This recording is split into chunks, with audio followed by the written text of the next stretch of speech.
Hi friends, welcome to our channel.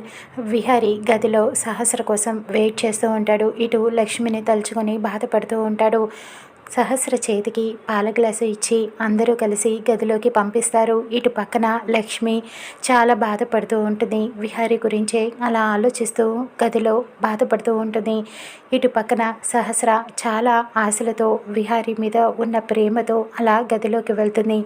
ఇద్దరు మాట్లాడుకుంటూ ఉంటారు. సహస్ర విహారీతో అలా మాట్లాడుతూ ఉంటుంది. కానీ ఇటు పక్కన లక్ష్మి తన గదిలోకి వెళ్ళేటప్పటికి ఆలోచిస్తూ ఉంటుంది. ఇటు పక్కన కర్టెన్ వెనకాల ఎవరో ఉన్నట్టుగా అనిపిస్తూ ఉంటుంది. ఎవరా అని చెప్పి అలా చూస్తూ ఉంటుంది.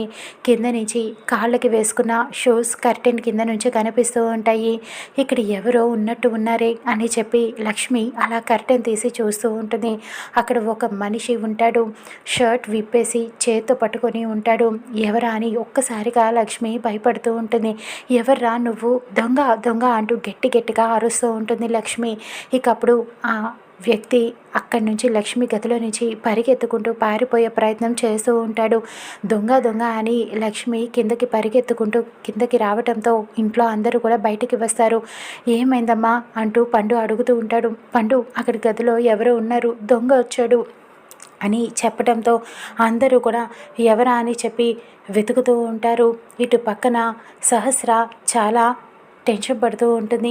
ఎవరు వచ్చింది, లక్ష్మి కావాలనే చేస్తుందా అని ఆలోచిస్తూ ఉంటుంది. ఇక విహారీ మాత్రం కంగారు పడుతూ ఉంటాడు. ఇల్లంతా వెతికి ఆ వ్యక్తిని పట్టుకొని హాల్లోకి కాలర్ పట్టుకొని ఈడ్చుకొని వస్తాడు.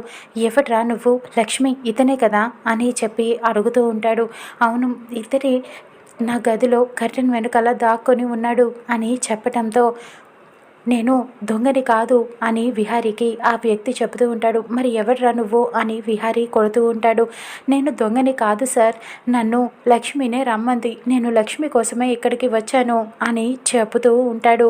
ఇకప్పుడు లేదు బాబు, నాకు విహారీ గారు ఇతనెవరో అసలు తెలీదు, ఇతన్ని చూడటం ఇదే మొదటిసారి, అసలు నాకు వీటెవడో తెలియదు అని చెబుతూ ఉంటుంది. అబద్ధాలు ఆడకు లక్ష్మి, నువ్వే కదా నన్ను ఈ సమయానికి ఇక్కడికి రమ్మని చెప్పావు అని మారుస్తూ ఉంటాడు.